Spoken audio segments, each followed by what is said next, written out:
जय हिंद मेरे प्यारे बच्चों, कैसे हैं आप लोग। मैं हूं आपका केमिस्ट्री मेंटर कुणाल वर्मा यानी कि केवी सर फ्रॉम काशी।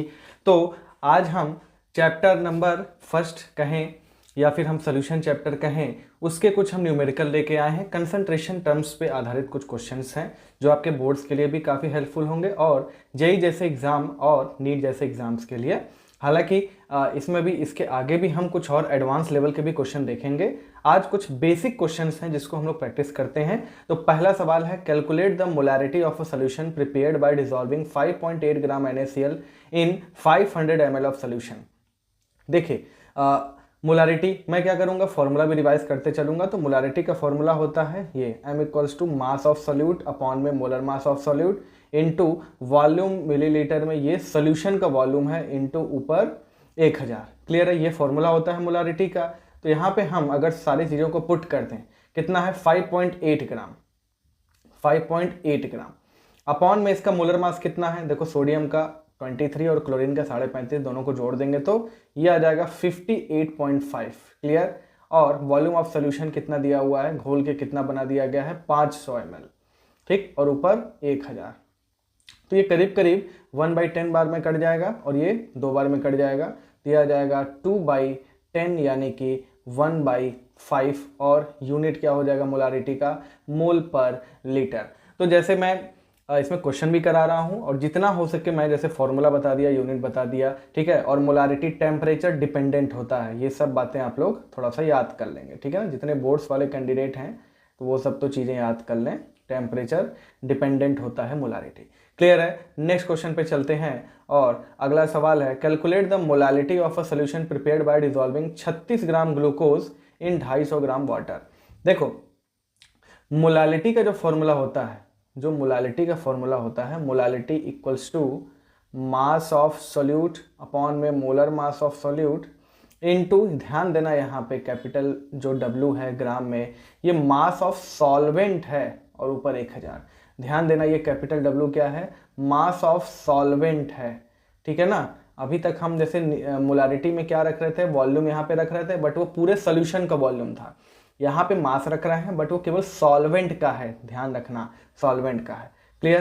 तो स्मॉल w क्या है, मास ऑफ सोल्यूट 36 अपॉन में मोलर मास ग्लूकोज का कितना होता है 180, ठीक है, इनटू मास ऑफ सॉल्वेंट 250 और ऊपर 1000। क्लियर है। तो ये 250 से काट देंगे तो ये 4 बार में गया और ये 0.2 बार में गया, ठीक है ना। तो कितना आ जाएगा 0.2 इंटू 4 यानी कि 0.8। और मोलालिटी का यूनिट क्या हो जाता है, मोल पर केजी। और ध्यान देना मोलालिटी जो होता है वो टेम्परेचर इंडिपेंडेंट होता है, इंडिपेंडेंट, ठीक है ना, इंडिपेंडेंट। क्लियर, नोट करो। क्लियर है। चलिए next question, determine molarity of 10% mass W/W NaOH solution with density 1.2 ग्राम पर लीटर, ग्राम पर ml, ठीक है ना। ध्यान दो यहाँ पे ये 10% W/W का मतलब क्या है। इसका मतलब ये है कि हमने NaOH और पानी मिला के 100 ग्राम बना दिया है, जिसमें से 10% मास का जो हिस्सा है वो NaOH का है। तो 90 ग्राम किसका हो गया, पानी का हो गया। हालांकि हमें यहाँ सॉल्वेंट की मास की जरूरत नहीं है, बट इतना समझो 10%, कभी भी परसेंटेज वाली चीज बोल दे तो आप टोटल कितना मान लेंगे, 100 ग्राम मान लेंगे, ठीक है ना। तो मैं यहाँ पे लिख देता हूँ, यहाँ पे 100 ग्राम सोल्यूशन है, ठीक है ना, जिसमें 10 ग्राम क्या हो जाएगा NaOH और 90 ग्राम सॉल्वेंट, ठीक, कुछ ना बोले तो वाटर है। अब मोलारिटी निकालने के लिए हमको वॉल्यूम तो चाहिए ही चाहिए, इसलिए यहाँ पे डेंसिटी दी हुई है, ठीक है। तो पहले हम क्या करते हैं, वॉल्यूम निकालते हैं। मास ऑफ सॉल्यूशन, अब देखो ऐसा जरूरी नहीं कि तुम 10 और 90 ही लो, तुम इसको 20 और इसको 180 भी ले सकते हो, तुम इसको 100 और इसको 900 भी ले सकते हो, ठीक है ना। तुम्हें बस परसेंटेज NaOH का 10% मास करना है, तुम कुछ भी ले लो सॉल्यूट और सॉल्वेंट का मास। सबसे सिंपल यही रहता है कि भाई परसेंट है तो 100 टोटल मान लिया जाए। क्लियर है। तो चलिए डेंसिटी सोल्यूशन का कितना दिया हुआ है 1.2 equals to mass of solution कितना है 100 माने हैं हम, अपॉन में वॉल्यूम, ये वॉल्यूम जो है वो मिलीलीटर में आएगा, ठीक है ना। तो V इक्वल्स टू 100 अपॉन में 1.2। चाहे तो इसको तुम 1000 अपॉन में 12 कर दो, क्योंकि आगे 1000 से कटने वाला है, तो 1000 अपॉन में 12 मिलीलीटर, ठीक है। अब हम मोलारिटी का फॉर्मूला रखते हैं। मास ऑफ सॉल्यूट कितना है भाई, 10% है तो 10 ग्राम माने थे, अपॉन में ये 40 इसका मोलर मास, इनटू वॉल्यूम क्या रखें 1000, अपॉन में 12 और ऊपर भी 1000। तो ये 1000 से 1000 काटने के लिए हम लोग 1000 बनाए थे और ये 12 ऊपर जाएगा, ठीक है। तो ये 10/4 40 यानी कि 1/4 और इंटू 12 ये आ जाएगा 3 मोल पर लीटर। क्लियर है, नोट करिए, फिर नेक्स्ट क्वेश्चन पे चलते हैं। हो गया, चलिए नेक्स्ट क्वेश्चन देखते हैं। Determine molality of 10% W/W glucose solution if density of solution is 1.5 ग्राम पर ml, फाइंड मोलारिटी आल्सो। अब देखिए यहाँ पे मोलालिटी निकालना है, तो पहली बात तो यहाँ पे देखो 10 ग्राम ग्लूकोज है, बाकी 90 ग्राम क्या है यहाँ पे वाटर है। तो मोलालिटी में तो यहाँ कोई दिक्कत ही नहीं, क्योंकि मास ऑफ सॉल्यूट सॉल्वेंट पता है। हमें डेंसिटी इसलिए दिया है ताकि हम वॉल्यूम निकाल सके मोलारिटी के लिए, ठीक है ना। बिना डेंसिटी के मोलालिटी से मोलारिटी और मोलारिटी से मोलालिटी में हम नहीं जा सकते।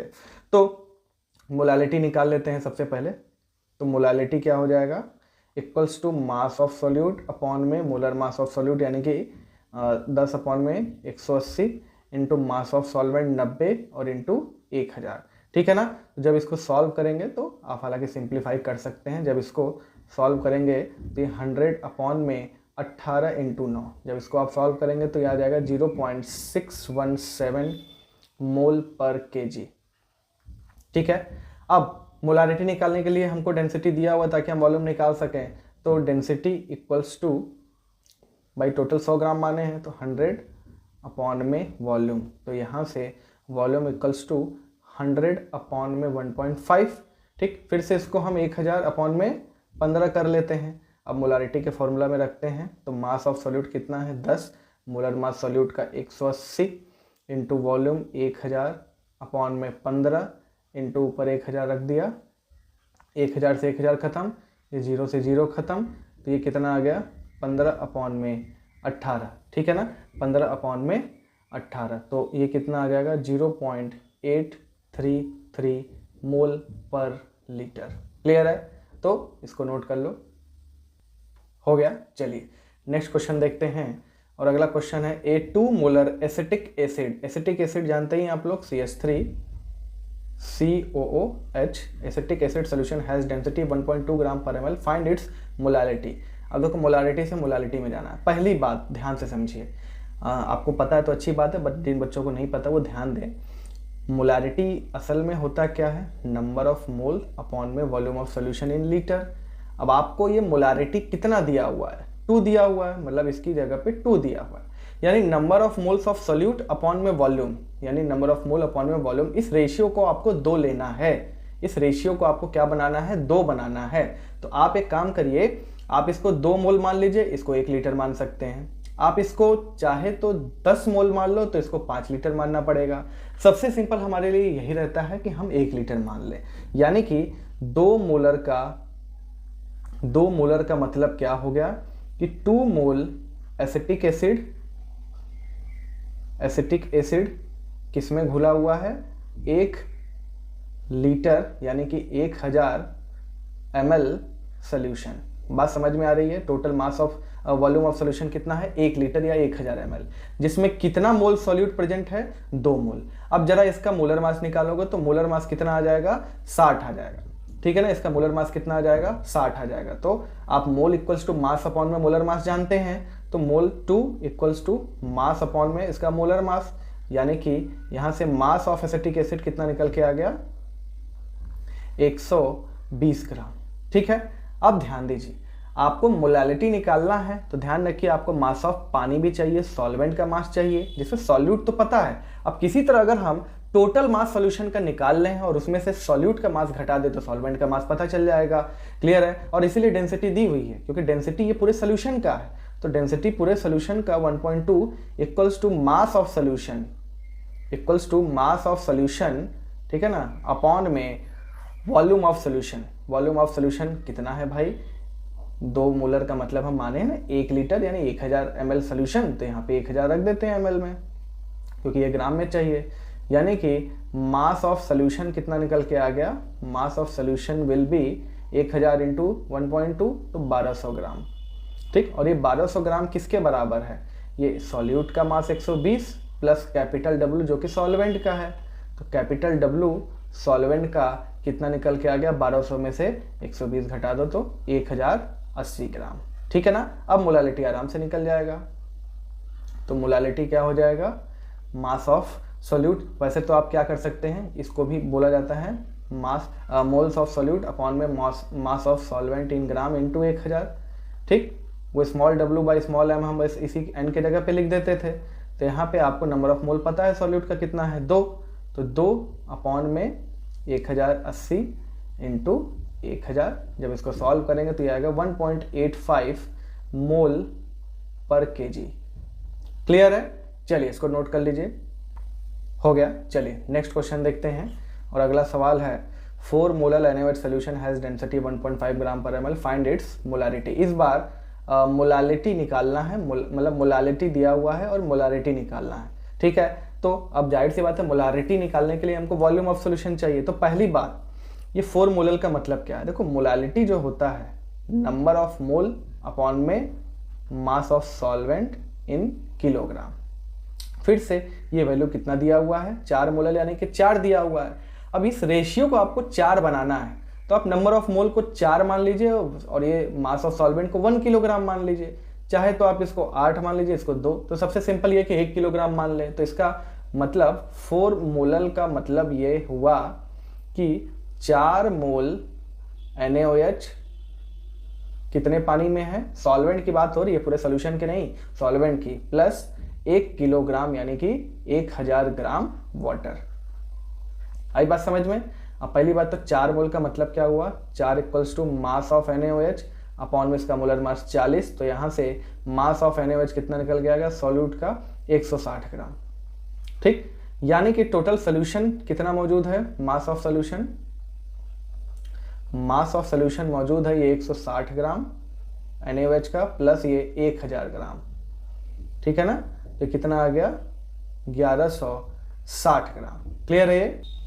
तो अब हम डेंसिटी 1.5 दिया हुआ है, that will be equals to mass of solution upon में वॉल्यूम। तो यहाँ से वॉल्यूम कितना निकल के आ जाएगा? 1160 अपॉन में 1.5। तो इसको 00 कर देते हैं, इसको 15 कर देते हैं। ठीक है, तो अब हम मोलारिटी में रखते हैं, क्या है? Number of moles of solute upon में वॉल्यूम। तो वॉल्यूम 11600 अपॉन में 15, क्योंकि मिलीलीटर में तो 1000 ऊपर रखेंगे, ये 2 0 से 2 0 गया, तो ये बन गया 40 और ऊपर जाएगा 15 अपॉन में 116। जब इसको सॉल्व करेंगे तो ये आएगा 5.17 मोल पर लीटर।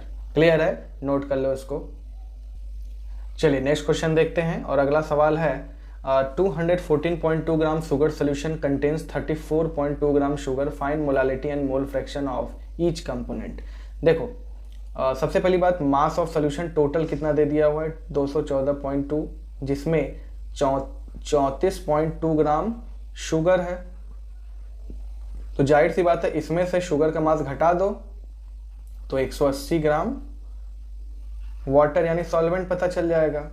ठीक है, अब हम मोलालिटी निकाल लेते हैं। तो molality is equals to mass of solute 34.2 upon में मोलर मास शुगर का कितना होता है? 342 इंटू मास ऑफ सॉल्वेंट यानी 180 और ऊपर 1000। ये गया 10 बार में, तो 1/10 और 1 0 काट दो। ठीक है ना, और चलो एक और 0 कट जाएगा। ठीक, 1 0 से 1 0 और गया, तो 10/18 यानी कि 5/9। ठीक है, इसको सॉल्व कर सकते हैं आप लोग, तो 0.55 ऐसे कुछ आएगा मोल पर केजी। क्लियर है? अब देखो मोल फ्रैक्शन क्या होता है? किसी का भी मोल फ्रैक्शन होता है उसका मोल अपॉन में टोटल मोल, ये होता है मोल फ्रैक्शन। और मोल फ्रैक्शन ध्यान रखना, बता देता हूँ, यूनिट लेस होता है, क्योंकि ऊपर भी मोल है नीचे भी मोल है, इसका कोई यूनिट नहीं है, और ये टेम्परेचर इंडिपेंडेंट होता है। ठीक है ना, यूनिट लेस और टेम्परेचर इंडिपेंडेंट। अब number of moles of sugar कितना आ जाएगा भाई? 34.2 अपॉन में 342। ये आ जाएगा 0.1 और number of moles of water कितना आ जाएगा 180/18 यानी कि 10। तो टोटल मोल कितना आ गया, एंड टोटल इक्वल्स टू 10.1।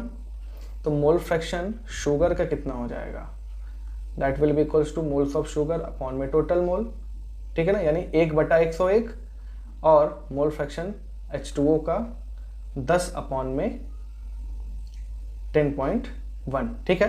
वैसे तो मोल फ्रैक्शन सारे कंपोनेंट का मिला दिया जाए तो 1 के बराबर होता है, तो एक का पता है तो दूसरे का 1 में से घटा के निकाल सकते हैं, ठीक है। ये काफ़ी क्लियर हो गया, इसको नोट कर लो, क्लियर है। चलिए नेक्स्ट क्वेश्चन पे चलते हैं। अब ये दो सवाल जो है ये डाइल्यूशन का है। तो डाइल्यूशन में क्या है, आप ध्यान रखिए, डाइल्यूशन में फॉर्मूला जो रखता है M1V1 इक्वल्स टू M2V2। ये M1 क्या है, बिफोर डाइल्यूशन सोल्यूशन का मोलारिटी क्या था और उसका वॉल्यूम क्या था V1। M2 क्या है, जब उसमें कुछ हम पानी मिला के वॉल्यूम को V1 से V2 कर दिए तब उसकी मोलारिटी क्या होगी, ठीक है ना। V2 क्या है, V2 असल में V1 plus volume of solvent added, ठीक है ना, ध्यान रखना वॉल्यूम ऑफ सॉल्वेंट लिख लेना पूरा, वॉल्यूम ऑफ सॉल्वेंट एडेड। खैर चलिए देखते हैं, M1 कितना दिया हुआ है 0.5 और पहले सोल्यूशन का वॉल्यूम कितना है 200, ठीक, इक्वल्स टू, अब पूछ रहा है कि मोलारिटी कितना हो जाएगा, जबकि इसको डाइल्यूट करके सोल्यूशन को 800 बना दिए हैं मिलीलीटर। तो ये 2 0 से 2 0 गया, तो M2 क्या हो जाएगा, ये कट जाएगा 4 बार, मतलब 1/4 हो जाएगा, तो 0.5/4, यह आ जाएगा 0.125 मोल पर लीटर। जाहिर सी बात है वॉल्यूम को जब हम 4 गुना कर दिए तो मोलारिटी 4 गुना घट जाएगा, वही हुआ है यहाँ पे, सिंपल सा, ठीक है। नेक्स्ट है A 0.8 molar 400 ml glucose solution, ये V1 है, ये M1 है, वॉज डाइल्यूटेड बाई, देखो ध्यान से समझना, डाइल्यूटेड बाई का मतलब क्या है, ये तो डाइल्यूटेड टू था, मतलब कि 200 को 800 कर दिया गया, यानी 600 ml पानी मिलाया गया। इस बार 400 ml है, यानी कि 0. ये जो है M1 400, M1 जो है 0.8 इंटू 400 इक्वल्स टू M2 निकालना है हमको। बट ध्यान रखना, कुछ लोग क्या करते हैं 1.6 को यानी कि 1600 ml कर देते हैं, नहीं, ये फाइनल वॉल्यूम नहीं है, इतना पानी मिलाया गया है, 1.6 लीटर यानी 1600 ml मिलाया गया है, और साथ में 400 ml पहले से था, यानी कि अब जो फाइनल वॉल्यूम हो गया वो 2000 ml हो गया है। आई बात समझ में, ठीक। तो M2 क्या हो जाएगा, ये 400 अपॉन में 2000 करेंगे तो 1/5 हो जाएगा, तो 0.8 इंटू 1/5, तो यह जाएगा 0.16 मोल पर लीटर। क्लियर है। तो ये ध्यान रखेंगे कि डाइल्यूटेड 2 है कि डाइल्यूटेड बाई लिखा हुआ है। क्लियर है, इसको नोट कर लो, क्लियर है। चलिए नेक्स्ट क्वेश्चन देखते हैं, और अगला सवाल है 2 HCl solutions 100 ml of 1 molar and another 100 ml of 0.5 molar are mixed. Find molarity of the resulting solution. देखो ये मिक्सिंग ऑफ द सोल्यूशन का है, ठीक है ना, जैसे एक HCl का सोल्यूशन है और दूसरा भी HCl का सोल्यूशन है, दोनों को मिला के एक नया सोल्यूशन बना दिया गया, तो उसका मोलारिटी पूछ रहा है। इसमें हम लोग को फॉर्मूला क्या लगता है, ये फॉर्मूला होता है M1V1 plus M2V2 equals to M resultant या M फाइनल और ये V रिजल्टेंट।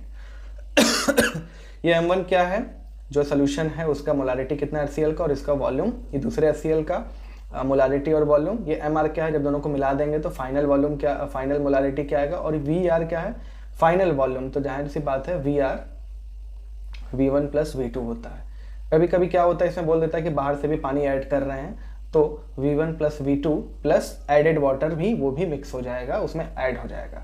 क्लियर है। चलिए इसको देखते हैं। M1 कितना दिया हुआ है 1, V1 कितना दिया हुआ है 100, प्लस दूसरे सोल्यूशन का M2 कितना है 0.5, तो इसको 1/2 कर देते हैं, into 100 ml equals to MR into ये कितना हो जाएगा 200 ml। अब एक काम करो, इस 2 0 को तो यहाँ से निपटा ही दो, ठीक है। तो ये 1 प्लस 1/2 यानी कि 1.5 इक्वल्स टू MR इंटू 2, तो MR रिजल्टेंट कितना हो जाएगा 1.5 अपॉन में 2 यानी कि 0.75 मोल पर लीटर। क्लियर है, नोट करिए इसको, हो गया। चलिए नेक्स्ट क्वेश्चन देखते हैं। 2 solutions of KCl are mixed in the volume ratio 3:1. There concentrations are 0.2 molar and 0.8 molar. देखो 3:1 का मतलब ये है कि पहला KCl जो सोल्यूशन है और दूसरा KCl का जो सोल्यूशन है, पहले वाले का 0.2 मोलर दिया हुआ है और दूसरे वाले का 0.8 दिया हुआ है, ठीक है ना। ध्यान रखना 3:1 है, यानी कि अगर ये 3x लीटर है तो ये कितना है, x लीटर है। आई बात समझ में। इसी का फाइनल मोलारिटी निकालना है, तो टोटल कितना हो जाएगा 3x प्लस x यानी 4x। क्लियर है। तो m1 क्या हो जाएगा 0.2, v1 कितना है 3x प्लस m2 0.8, फिर v2 कितना है x equals to m resultant into 3x plus 4x, x तो ये 4x हो जाएगा, x से x पूरी तरह से खत्म। ये हो गया 0.6 plus 0.8 equals to M R into 4, तो ये एम आर कितना हो जाएगा 1.4 अपॉन में 4, और ये 14 को 4 से डिवाइड करेंगे तो 0.35 मोल पर लीटर। क्लियर है, नोट कर लो इसको। हो गया। चलिए नेक्स्ट क्वेश्चन देखते हैं। अगला क्वेश्चन है what volumes of 10 molar HCl and 3 molar HCl should be mix to get 1 litre 6 molar HCl। देखो इतना तो तय है कि दोनों को मिलाया जा रहा है। इसका मान लो V1 है, ठीक है, V1 ml है, लीटर में दिया हो तो V1 लीटर मान लेते हैं इसका, और इसका V2 लीटर मान लेते हैं। और ये भी तय है कि जब दोनों को मिला रहे हैं तो 1 लीटर सोल्यूशन बन रहा है, यानी कि V1 plus V2 equals to 1, एक इक्वेशन ये बन जाएगा। खैर M1 V1 plus M2 V2 equals to M2 MR VR का फॉर्मूला लगाते हैं, तो M1 कितना है 10, तो 10 V1 plus 3 V2 equals to कितना है 6 मोलर है फाइनल, तो MR 6 हो गया और V रिजल्टेंट 1 है, तो ये हो गया पहला इक्वेशन। दूसरा V1 plus V2 equals to 1, ये तो बन ही रहा है दूसरा इक्वेशन। क्लियर। अब एक काम करो, ये लीनियर इक्वेशन इन 2 वेरिएबल है, तो इसको 3 से मल्टीप्लाई कर दो, तो ये हो गया 3V1 plus 3V2 equals to 3। इसको थर्ड इक्वेशन बना लो। देखो ये मैं डिटेल इसलिए करा रहा हूँ कि आपको समझ में आए, आपको आता है, आप इसको बहुत जल्दी से सॉल्व कर सकते हैं। क्लियर है। तो अब इसमें हमको क्या करना है, equation first minus equation second, तो ये 10V1 में से 3V1 गया तो 7V1 इक्वल्स टू V2 से V2 खत्म, 6 माइनस 3 यानी कि 3, तो यहाँ से V1 कितना आ गया 3/7। क्लियर। और V2 कितना हो जाएगा 1 माइनस 3/7 यानी कि 4/7 लीटर। क्लियर है। तो ये हो गया। क्लियर है, इसको नोट कर लीजिए। हो गया ये। चलिए नेक्स्ट क्वेश्चन देखते हैं, और अगला सवाल है, ये थोड़ा सा ट्रिकी क्वेश्चन है बट करना पड़ेगा आपको, ठीक है, कंसेप्ट बूस्टर सवाल है। Equal volumes of 30% NaOH solution जिसका डेंसिटी दिया हुआ है एंड 70% NaOH सोल्यूशन जिसका भी डेंसिटी दिया हुआ है is mixed, determine molality of the final solution. ध्यान रखना ये मोलालिटी निकालना है, ऐसा कोई फॉर्मूला इसके लिए है नहीं कि M1V1 प्लस M2V2, ऐसा कोई फॉर्मूला नहीं है। क्लियर है। तो ध्यान देखिए, यहाँ पे सबसे पहले फर्स्ट सोल्यूशन और यहाँ पे सेकंड सोल्यूशन हम ऐसे बना लेते हैं, ठीक है। अब देखो फर्स्ट सोल्यूशन में क्या है, हम पहले मान लेते हैं let V1 ml of both solutions are mixed, ठीक है ना। दोनों सोल्यूशन का इक्वल वॉल्यूम बोल रहा है, तो यानी कि दोनों का हम मान लिए V1। आप 100 ml मान लीजिए, 1 लीटर मान लीजिए, कुछ भी मान लीजिए, वो लास्ट में कट ही जाना है, ठीक है। अब देखिए पहले सोल्यूशन, पहले में डेंसिटी कितना दिया हुआ है 1.2, और ये किसके बराबर होगा मास of solution. Mass of solution को हम लोग कैपिटल M यहाँ पे मान ले रहे हैं, ठीक है, ध्यान देना। मास ऑफ सोल्यूशन, ठीक है, कैपिटल M, ठीक, मोलारिटी नहीं है ये, capital M mass of solution मान रहे हैं, अपॉन में वॉल्यूम ऑफ सोल्यूशन जिसका V1 है। तो यहाँ से मास ऑफ सोल्यूशन पहले वाले का कितना निकल के आ गया 1.2 V1 ग्राम, ठीक है, यहाँ पे, ठीक है, ठीक, ध्यान देना। यहाँ पे हम थोड़ा सा इसको वो कर दे रहे हैं, या फिर रहने दो, ठीक है। तो 1.2 V1 ग्राम हो गया। अब इसमें से मास ऑफ NaOH कितना हो जाएगा, मास ऑफ NaOH, भाई मास ऑफ NaOH 30% है किसका, इस टोटल मास का, तो 3 into 1.2 V1 equals to 0.36 V1 ग्राम। ये निकल के आ गया पहले वाले सोल्यूशन में सॉल्यूट का मास, और सॉल्वेंट का मास कितना हो जाएगा, जाहिर सी बात है 70%, तो 0.7 इंटू 1.2 V1, ठीक है ना, ये आ जाएगा 0.84 V1 ग्राम। ठीक है, अब ऐसा ही हम क्या करते हैं, सेकंड सोल्यूशन का काम करते हैं। सेकंड सोल्यूशन की डेंसिटी दी हुई है 1.2, that will be equals to, अब देखो यहाँ पर भी हम m ही रख रहे हैं, ठीक है ना, m ही रख रहे हैं, मास ऑफ सोल्यूशन अपॉन में वॉल्यूम जो है V1 है। तो यहाँ से मास ऑफ सोल्यूशन दूसरे वाले का क्या निकल के आ गया, ठीक है ना, ये 1.5 दिया हुआ है ना, ये 1.5 दिया हुआ है, तो इसको 1.5 कर लेते हैं, ठीक है। तो 1.5 इक्वल्स टू m अपॉन तो V1, तो ये हो जाएगा 1.5 V1 ग्राम। क्लियर। अब इसमें मास ऑफ NaOH कितना आ जाएगा, इसमें मास ऑफ NaOH आ जाएगा, इस बार 70% है, तो 0.7 इंटू 1.5, ठीक है, तो ये आ जाएगा 1.05 V1 ग्राम। और मास ऑफ H2O यहाँ पे कितना आ गया सॉल्वेंट का, वही वो 30%, तो 0.3 इंटू 1.5 V1, ठीक है ना, इक्वल्स टू 0.45 V1 ग्राम। अब ध्यान दो, दोनों में से हम सॉल्यूशन को मिला दिए हैं, तो टोटल मास ऑफ NaOH कितना हो जाएगा, ध्यान देना, अब इसके बाद की बात हम कर रहे हैं, ठीक है ना, WNaOH टोटल की हम बात कर रहे हैं, टोटल इक्वल्स टू 0.36 प्लस 1.05, तो कितना आ गया ये 1.41 V1 ग्राम। और मास ऑफ H2O टोटल कितना हो जाएगा 0.84 प्लस 0.45, तो ये हो जाएगा 1.29 V1 ग्राम। क्लियर। अब यहाँ पे हम मोलालिटी हमको निकालना है, तो मोलालिटी का फॉर्मूला लगा लेते हैं, क्या हो जाएगा, मास of solute 1.41 V1 gram upon में इसका मोलर मास 40। अब यहाँ पे मास ऑफ सॉल्वेंट रखते हैं 1.29 V1 इंटू ऊपर 1000, V1 से V1 खत्म। क्लियर है। और जब इसको सॉल्व करेंगे तो ये 27.3 के लगभग आएगा, ठीक है ना। तो ये चीज़ आप इसको कंसेप्चुअल तरीके से अच्छे से समझेंगे। क्लियर है, इसको नोट करिए, फिर हम नेक्स्ट क्वेश्चन पे चलते हैं। क्लियर हो गया ये। चलिए नेक्स्ट क्वेश्चन, और ये आखिरी सवाल है आज का। Mole fraction of methanol in an aqueous solution is 0.02 and its density is 0.994 gram centimetre cube, gram per centimetre cube. Centimetre cube यानी कि पर ml, यानी ग्राम पर ml ही है, ठीक है। Determine its molarity and molality. अब देखो कुछ चीज़ें मैं यहाँ पे बताऊंगा भी। जैसे देखो सबसे पहले तो मोल फ्रैक्शन मिथेनॉल का कितना दिया हुआ है 0.02, तो मोल फ्रैक्शन H2O का कितना हो जाएगा, ये हो जाएगा मोल फ्रैक्शन ऑफ वाटर हो जाएगा 0.98, क्योंकि भाई दोनों का जोड़ने पे 1 आना चाहिए।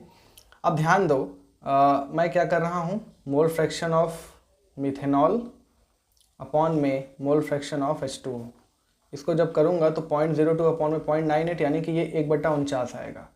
और ध्यान देना, ये मोल फ्रैक्शन ऑफ मिथेनॉल क्या है, number of moles of methanol upon में टोटल मोल अपॉन में number of moles of H2O upon में टोटल मोल। तो टोटल मोल से टोटल मोल खत्म, यानी कि ये जो मोल फ्रैक्शन का रेशियो आ गया, ये मोल के ही रेशियो के बराबर आ गया, ये मोल के ही रेशियो के बराबर आ गया। और ध्यान रखो, हम लोग क्या मान लेते हैं, let moles of methanol and H2O be x and y, तो that will be equals to x upon में y, यानी कि ध्यान रखना ये x अपॉन y क्या हो गया 1/49। अब देखो मिथेनॉल का मोलर मास कितना होता है 32, तो मास ऑफ मिथेनॉल कितना हो जाएगा 32x, और मास ऑफ H2O कितना हो जाएगा 18y। क्लियर है ना। तो अब हम मोलालिटी निकाल सकते हैं।